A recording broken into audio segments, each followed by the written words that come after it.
Wanita ini pun mengenalkan dirinya bernama Seul, dan bos mereka adalah Berlin. Satgas yang diberitahu pun akhirnya sadar konvoinya dibegal Profesor. Di sana si Capres mantan suami Wujin juga mengambil alih Satgas. Semuanya akan diserahkan pada organisasi teroris anti pemerintahan karena tujuan utama para perampok itu sudah bukan uang lagi, melainkan politik. Selain si Capres, Yungso juga berada di sana. Wujin yang diusir protes, namun ia tak bisa melakukan apapun. Spekulasi kuatnya sudah tak bisa digunakan lagi di Satgas. Sedangkan di lain tempat, Tokyo dan Seoul diperintah untuk membawa anak Nairobi yang ditahan. Rio yang melihat berita terbaru bahwa Tokyo berhasil kabur pun bahagia. Ia pun bertanya bagaimana Profesor bisa percaya orang lain selain mereka. Berlin hanya menjawab bahwa mereka adalah anak buahnya yang setia, bahkan mereka akan mengikutinya jika Berlin ke neraka sekalipun. Di sisi para sandera juga sedang kelaparan, yaitu dikarenakan mereka mogok kerja dan juru masak pun mogok masak.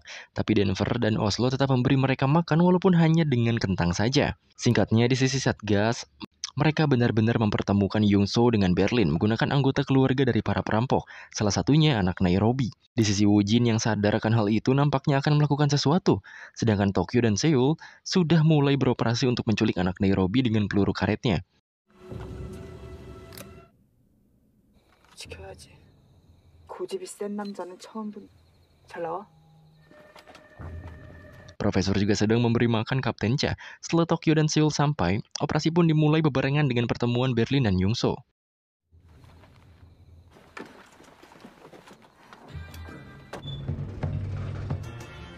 그래서 당신을 봤으니까니.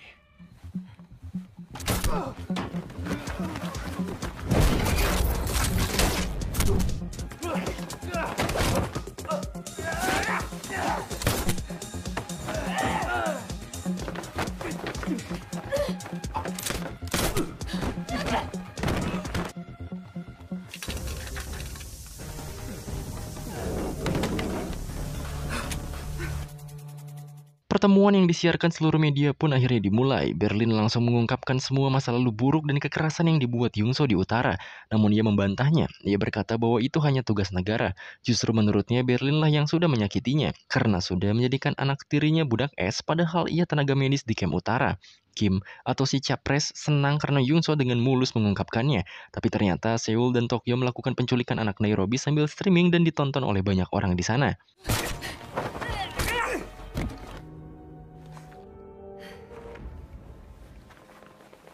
Berhasil membawa sang anak, Wujin datang sendirian ke sana. Tokyo akhirnya menyerahkan anak yang ia bawa itu pada Wujin tanpa adanya baku tembak. Kembali ke sisi Yungso dan Berlin, drama yang Yungso buat akhirnya terbantahkan. Berhasilnya membawa anak Nairobi, Seoul melakukan streaming untuk mengatakan sesuatu. Semua orang tertuju pada siaran itu termasuk Yungso. Di sana Seoul mengatakan bahwa ia berhasil membawa anak Nairobi yang sengaja diculik oleh Kim atau si Capres, yang hendak dibunuh jika sang ibu yaitu Nairobi tak mau bekerja sama untuk membunuh Ane, si anak duta besar US pada saat itu. Bahkan, mereka juga menyelamatkan dan menyerahkan anak Nairobi pada kepolisian. Seoul pun membuka topengnya dan mengakui bahwa dirinya lah anak tiri yang Yungso maksud tadi. Bukan Berlin yang membuat memperkosanya, justru Yungso lah yang melakukan hal itu padanya, yang katanya menyayanginya lebih dari dirinya sendiri. Intinya Yungso berbohong, semua keburukan Yungso pun terbongkar oleh anak tirinya itu. Gokilnya Berlin adalah penyelamat bagi dirinya agar lepas dari Yungso. Terlebih, orang seburuk Yungso malah jadi perwakilan KTT Utara, dan yang membawanya adalah Kim si calon presiden. Situasi berbalik, Yungso dan Kim Sangman terpojok. Berlin kembali dengan narasi tegasnya. Apa yang akan dilakukan kembali oleh para pemerintahan saat ini? Kerjasama ekonomi, reunifikasi damai atau utara dan selatan hidup bersama. Pemerintah benar-benar tak peduli dengan hal semacam itu. KTT ini hanyalah tipuan agar memperkaya diri mereka. Ia juga mempertegas, menunjukkan uang yang ia bawa hanyalah kertas. Siapapun bisa mencetak uang itu di sini. Dan rumah kertas ini seharusnya milik semua rakyat. Narasi Berlin itu membuat semuanya terdiam. Publik juga tertegun mendengarnya. Setelah itu, Berlin masuk dan kambuh kembali. Singkatnya, Ane akhirnya mulai paham apa yang sedang terjadi sebenarnya. Ia hanya bisa merenung dan memakan kentangnya. Denver juga kembali didatangi oleh Misun. Denver yang selalu menghindar ditanyai olehnya. Intinya mereka saling suka, namun bingung harus bagaimana. Pada akhirnya Rio pun tahu bahwa Berlin adalah adik dari Profesor. Semua rencananya adalah buatan sang kakak yang super jenius. Makanya ia mengikuti sang kakak untuk meraih mimpi ayahnya. Tokyo juga bertemu dengan Profesor kembali. Banyak publik yang tahu kebenaran menjadi pro pada perampok. Dan tentunya rencana besar mereka sudah mencapai tahap akhir. Berlin kembali mengumpulkan para sandera. Ia mengatakan akan melepas mereka jika mereka mau. Namun jika sandera mau membantunya bekerja dan tetap berada di gedung, akan diberikan upah sebesar 3 miliar won. Sedikit flashback pada 2 bulan lalu sebelum aksi perampokan terjadi, Wujin yang sedang berkendara tak sengaja ditabrak oleh Profesor. Disinilah Profesor berusaha mendekati Wujin.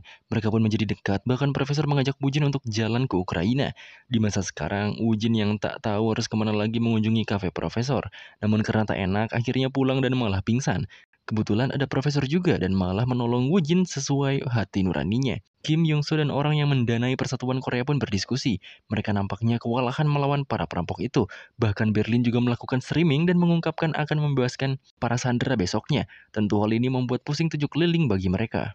Malamnya Berlin memimpin diskusi agar Tokyo aman saat kembali ke gedung dan membahas mengenai 3 miliar per sandera jika mereka masih mau di sana.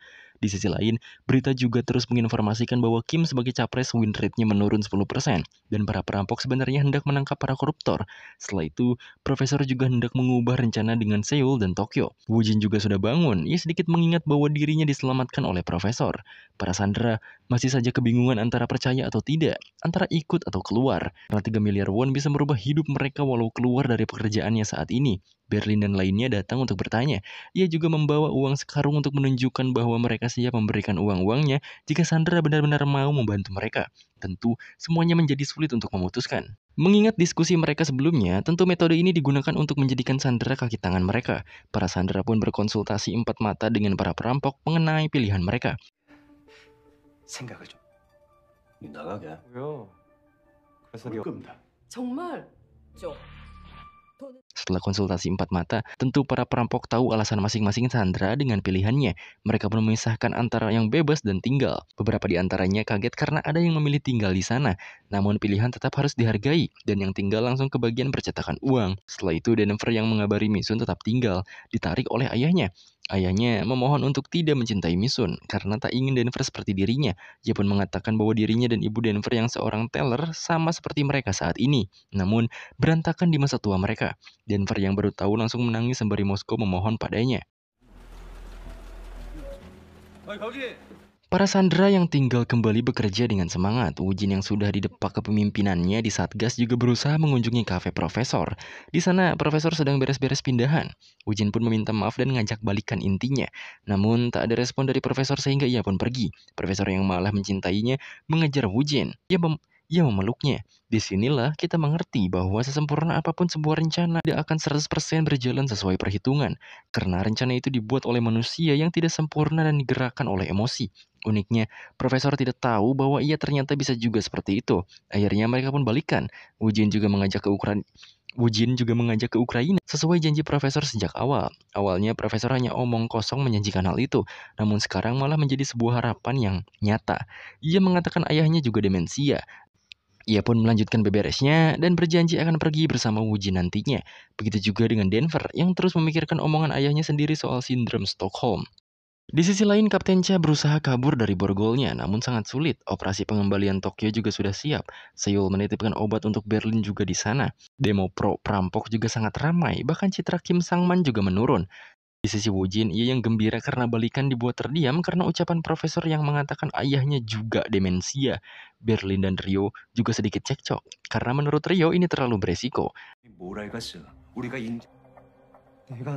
Denver dan Misun juga. Denver berusaha memutuskan hubungannya. Awalnya Misun enggan, namun setelah Denver merostingnya, ia pun digampar dan akan ikut pergi dari gedung itu. Dengan segala persiapan, gerbang pun dibuka dan diumumkanlah bahwa Sandra akan dibebaskan secara cuma-cuma.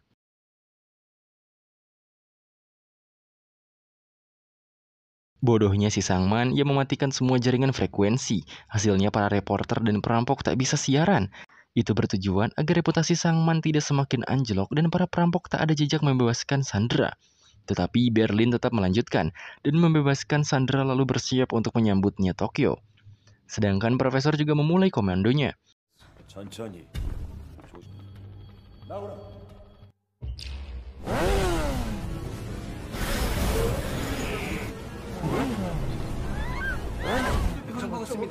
보고만 있을 겁니까? 정경수!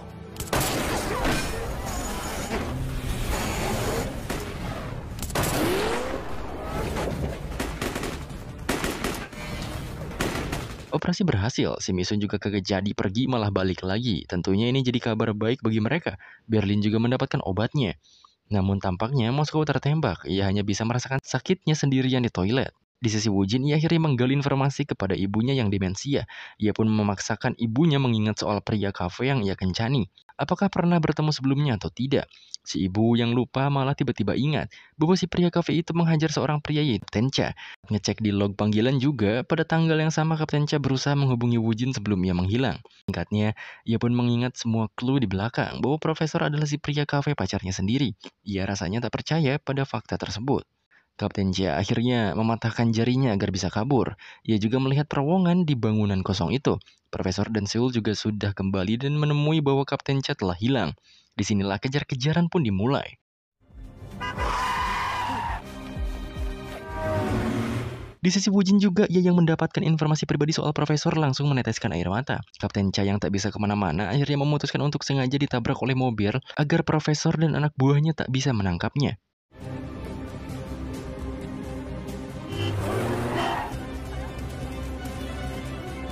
Tokyo yang sudah berada di gedung menginformasikan bahwa KTT akan dimajukan, sehingga mereka pun harus segera menyelesaikan rute pelarian asli dan pergi dari sana. Ryo juga tampak ragu dengan semua ini. Bahkan buruknya Denver yang mendapati ayahnya terluka sekarat panik dan membawanya kepada Ryo untuk diobati. Begitu juga dengan Woo-jin yang tampak kesal setelah tahu identitas profesor. 교수의 정체를 알아내고야 말았다. Di pihak Capres dan Satgas merasakan kebingungan mengatasi masalah ini, ditambah opini publik berada di pihak para perampok sehingga mereka tak bisa menyerang begitu saja. Tiba-tiba Berlin keluar dengan sandranya. Ia meminta dokter karena di dalam ada yang terluka akibat mereka. Karena tak membuahkan hasil, ia pun kembali masuk. Di sini si Capres tampaknya memiliki ide. Bawahan Seul juga mengintai rumah sakit Kapten Cha, sedangkan di sisi profesor, ia sedang sibuk memikirkan sebuah cara untuk menyingkirkan Kapten Cha yang tahu keberadaan identitas mereka. Tiba-tiba saja Woo-jin menelpon. Woo-jin berpura-pura meminta profesor untuk menemaninya menjenguk rekannya yang sakit yaitu Kapten Cha. Profesor pun berusaha memanfaatkan situasi ini yang sebenarnya ia tak tahu bahwa Woo-jin sudah tahu identitas asli dirinya. Di sisi para perampok juga sudah pasrah. Moskow yang sekarat sulit untuk diobati. Ryo juga cemas karena rencananya berantakan. Ia seakan tak mempercayai lagi Berlin dan profesor. Yang bisa mereka lakukan saat ini hanyalah menggali sampai tuntas sebelum hari esok. 나는 다 몇 억이라 정말로 탈출 이상하게 많이 해. 내 말 좀 들어라 좀. Di sisi lain ternyata Sangman mengajukan KTT untuk dimajukan sehari dari hari hanya. Dan ini sesuai prediksi sang profesor. Si Capres Sangman ini pun melakukan pers untuk menginformasikan kemajuan hari KTT. Namun perampok di dalam gedung tak bisa menontonnya. Dan apa yang ia lakukan sangat gambling sekarang. KTT yang dimajukan hanyalah asumsi bagi para perampok yang tidak tahu faktanya. Di sisi lain, Woo-jin sudah bersiap menyambut profesor. Ia pun naik ke mobilnya dan pergi ke rumah sakit. Tentu saja, Woo-jin juga menyiapkan bawahannya. Sedangkan Misun dan Moskow juga berbincang mengenai hubungan anaknya. Intinya Moskow hanya mengungkapkan pengalamannya yang sama dengan anaknya itu. Setelah sampai, profesor memilih menunggu saja di parkiran, tapi namanya juga ngejenguk masa gak masuk. Ia pun akhirnya masuk dan diintai oleh para polisi. 강도들이요? Setelah masuk, Woo-jin beralasan pergi menemui dokter padahal menyiapkan sesuatu. 대기해. 알겠습니다. Sedangkan profesor berusaha menusukkan sesuatu agar Kapten Cha mati. Di sini ia mengingat obrolan dengan Seul sebelumnya. Jika ia mati diringkus saat di rumah sakit nanti, Seul harus meneruskan rencana tanpanya. Yang terpenting rencana mereka berhasil walau tanpa profesor yang membusuk di penjara. Namun si Woo-jin keburu masuk. Ia juga membuat drama menangis agar profesor memeluknya. Setelah itu ia memasangkan pelacak pada kerah profesor. Singkatnya, profesor pun pamitan dan pergi. Perginya profesor adalah rencana Woo-jin, agar ia bisa menangkap semuanya, bukan hanya profesor seorang. Pada akhirnya, Woo-jin dengan pasukannya membuntuti profesor. Ia memasuki sebuah gedung sesuai pelacakannya. Di sana hanya ada sebuah mobil. Setelah dicari-cari titik temunya, mereka malah menemukan mantel profesor saja. Yang artinya profesor sudah mengetahui dirinya dipasangi pelacak. Seul memberitahu bahwa pelacak yang dipasang di mobil Woo-jin menunjukkan Woo-jin mengikutinya. Sehingga profesor langsung mengecek seluruh bagian tubuhnya. Woo-jin yang kehilangan profesor memberitahu ketua Satgas identitas profesor. Hanya saja cara kerja Woo-jin yang gagal dimarahi olehnya dan ia akan didiskors dalam pekerjaannya. Ryo dan Denver juga bergantian untuk menggali. Mati atau tidak, percaya atau tidak pada profesor, mereka akan tetap menggali untuk keluar. 삽질이 안 된다니까. Begitu juga dengan bawahan Berlin yang menggali di sisi yang berlawanan. Denver dan Rio benar-benar seperti bocah penuh semangat menggali terowongannya, sehingga para anak buah Berlin mendengar suara skop mereka. Bahkan mereka pun teriak-teriak agar menandakan mereka sudah sangat-sangat dekat.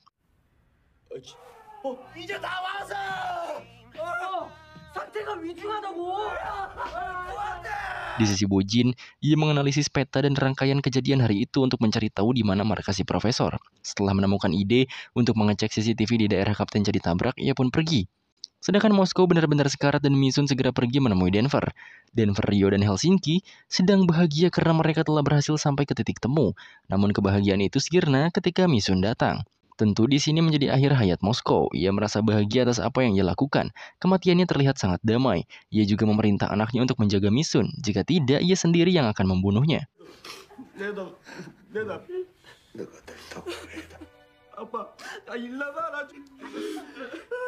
Selepas kematian ayahnya, Denver segera menggali lagi. Walaupun ayahnya mati, setidaknya ia dapat mewujudkan impian ayahnya pada dirinya sendiri untuk hidup bahagia. Di sisi Rio juga dijelaskan oleh Tokyo bahwa tujuan mereka adalah membawa hak mereka sebagai warga negara. Karena tujuan utama para pengusung penyatuan kedua Korea atau reunifikasi adalah memperkaya diri para petinggi dan melenceng pada tujuan utama reunifikasi, malah dimanfaatkan oleh orang-orang korup. 와보니까 Besoknya, Tokyo juga memimpin pembicaraan mereka dengan bahagia yang sudah mencapai tahap akhir. Di luar juga, publik banyak yang bersimpati pada para perampok. Demo besar terjadi saat KTT dimulai. Si capres Kim Sang-man juga yang sudah mengetahui siapa itu profesor merasa tak aneh. Karena ia juga mengenal siapa itu profesor. Yang jelas tujuan ia setelah KTT selesai adalah bukan menangkap para perampok, melainkan membunuh yang terlibat. Di sisi profesor, ia yang sudah tahu keramaian telah dimulai, melanjutkan operasinya. Namun Woo-jin menodongnya dari belakang. Disinilah profesor menjelaskan semuanya dengan benar. Tujuan utamanya yaitu membawa hak mereka kembali dan menggagalkan rencana reunifikasi yang melenceng dari teorinya. Awalnya Woo-jin tak percaya padanya, namun profesor menjelaskan lebih lanjut mengapa ia paham sedetail itu. Dikarenakan ialah yang memiliki teori penyatuan dua Korea, Kim Sang-man yang membawanya dan menggunakan teorinya. Yang mana Kim Sang-man adalah capres kuat dan mantan suami Woo-jin. Kim Sang-man juga membawa Young-so wakil dari Korea Utara. Namun semua itu jadi rancu karena para petinggi malah memanfaatkan situasi ini untuk memperkaya mereka, bukan untuk pembangunan. Tanah Korea malah dijadikan lahan perang untuk memperkaya diri mereka masing-masing. Seketika Woo-jin yang lengah langsung dirampas pistolnya dan ditodong baliklah dia.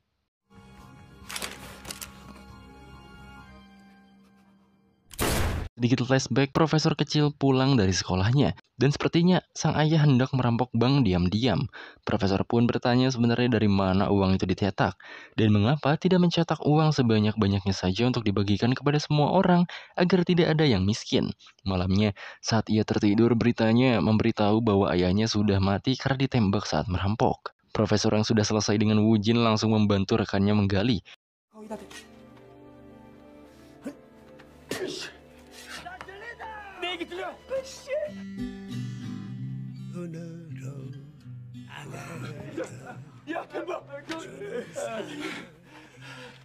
Mereka pun berhasil bertemu dengan Denver. Ia juga akhirnya bertemu dengan Berlin dan lainnya, lalu memulai rencana akhir mereka.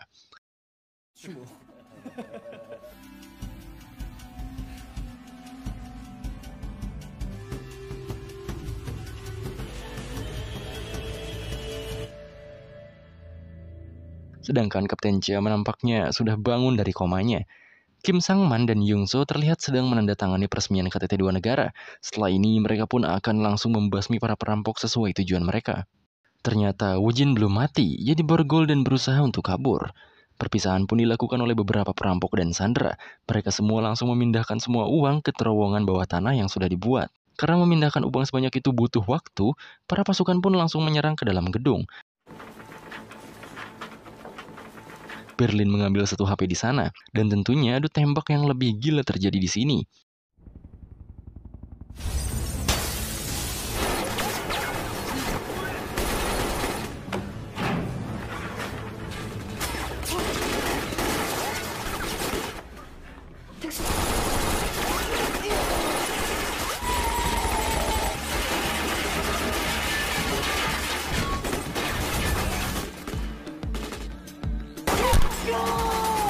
Tokyo yang tertembak membuat Rio lengah. Beruntung Nairobi dan Berlin mengambil alih.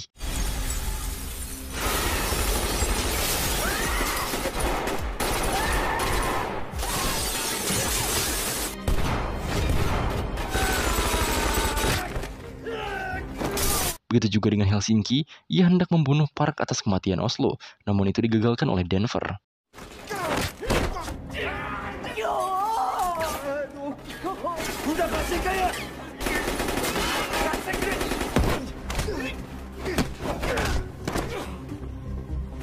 Denver yang kewalahan melawan Park hendak dibunuh. Untungnya Misun dapat menembak Park di sana.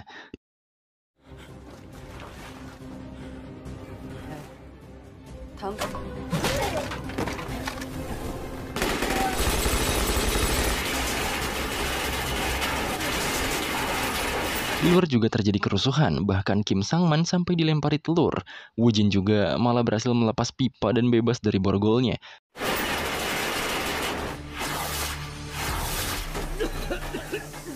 Berlin dan lainnya dipaksa mundur dengan bom asap, dan Park berhasil diselamatkan.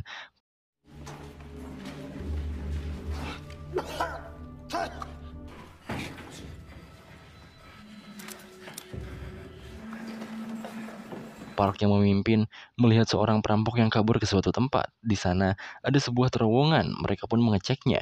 Yang ternyata mereka adalah sandera. Mereka dijadikan pancingan dalam terowongan palsu.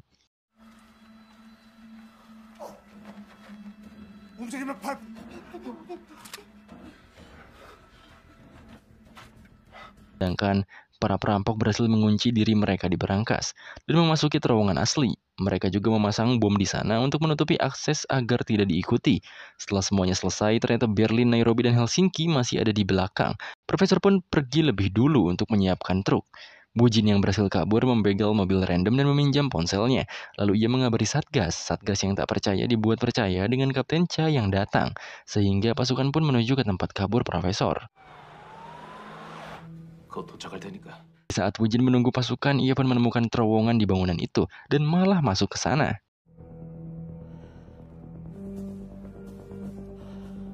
Sedangkan pada Nairobi, bom yang ia operasikan malah tidak berfungsi dan Berlin yang mengawasi dari atas melihat bahwa berangkasnya hendak dibobol. Sehingga terpaksa Berlin pun mengorbankan nyawanya untuk mengulur rekan-rekannya agar bisa pergi dari sana.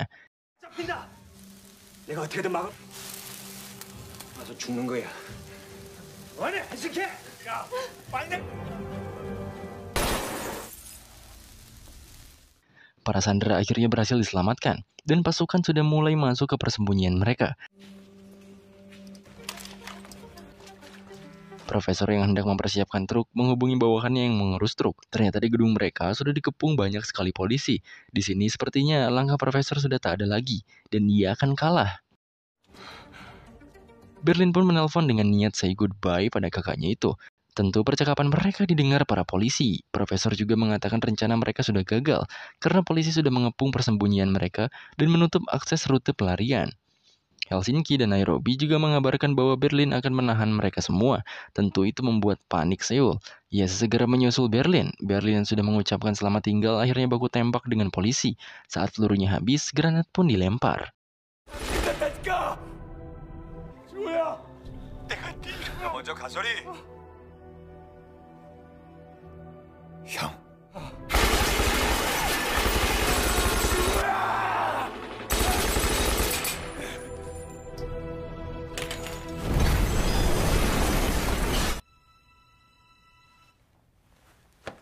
Untungnya, ia diselamatkan oleh Seoul, tapi para polisi itu menyusul ke bawah. Seoul juga akhirnya menembak bom yang konslet.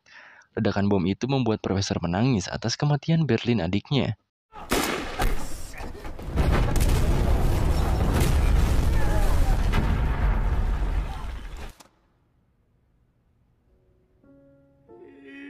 Profesor pun putus asa. Ia menjatuhkan lukisan masa kecilnya dan peta rutenya. Ia juga langsung menelpon Kim dan menyerahkan dirinya tanpa menangkap yang lain.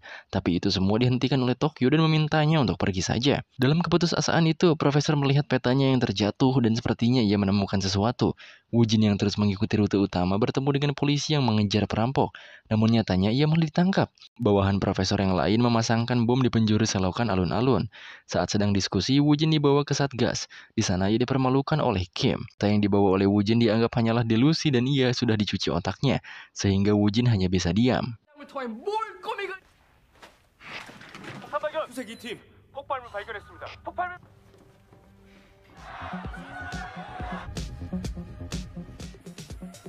Kapten Cha yang mengerti cara kerja Kim mulai muak, yaitu memblokir area alun-alun yang diisi oleh para demonstran, agar para perampok yang berada di antara mereka tak bisa kabur. Dan Kim tidak peduli dengan warga sipil, karena bagi Kim, kematian para perampok lebih penting daripada keselamatan para warga sipil sendiri.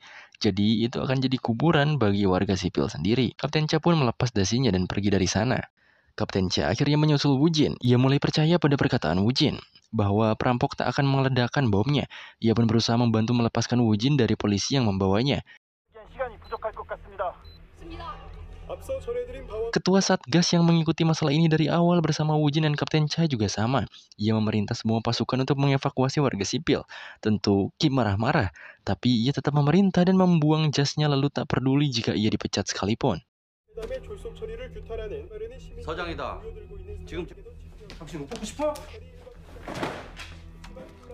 모든 일은 내가 책임진다. 안 움직이고 뭐해? 네, 알겠습니다.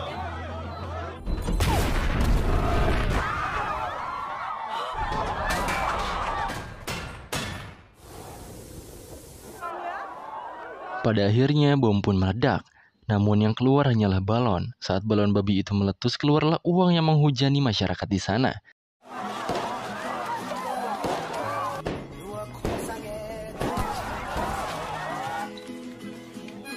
Tentunya Kim Sang-man dan donaturnya kalah.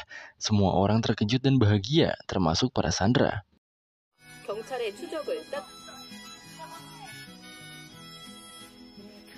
Profesor dan lainnya juga sampai di rute rahasia. Di sana rekan-rekannya yang lain sudah menunggu. Sedangkan Woo-jin memberitahu Kapten Cha bahwa profesor mengetahui rute rahasia yang tadi diketahui oleh Maps resmi. Cha akhirnya menyerahkan semuanya pada Woo-jin. Ia pun akhirnya membantu Woo-jin pergi dan ia pun ditangkap.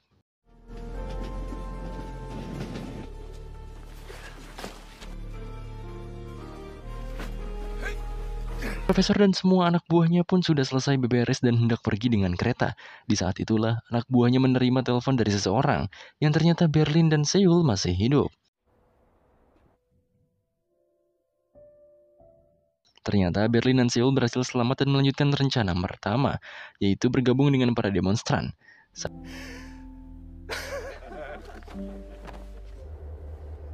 Saat kereta memulai perjalanannya, Woo-jin malah menodongkan pistolnya. Namun di sana, profesor menjelaskan semuanya dengan santai, bahwa jika dirinya ditangkap sekalipun, Woo-jin tetap kalah. Karena faktanya reunifikasi semuanya hancur karena penggelapan dana oleh para pemerintah. Jadi sangat percuma jika ia menangkapnya. Tentu Woo-jin menangis, sepertinya ia mengejar hanya untuk melihat profesor saja, dan tak berniat menangkapnya.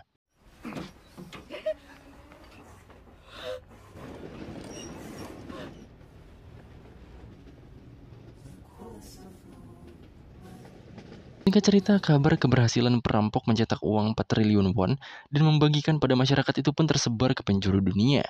Para demonstran terus-menerus pro kepada perampok bahwa yang dilakukannya adalah benar.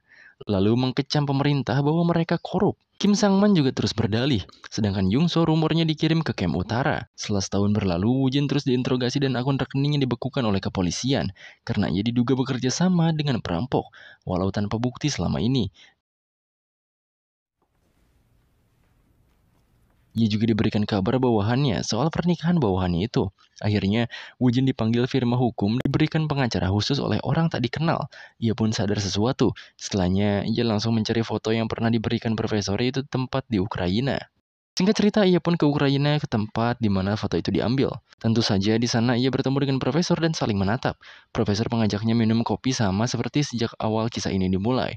Tentunya ia juga mengajak Woo-jin ke rencana yang paling gila dan akan menjadi sejarah selanjutnya. Ya, palingan sejarah bagi diri mereka berdua alias kawin gitu. Dan cerita pun selesai.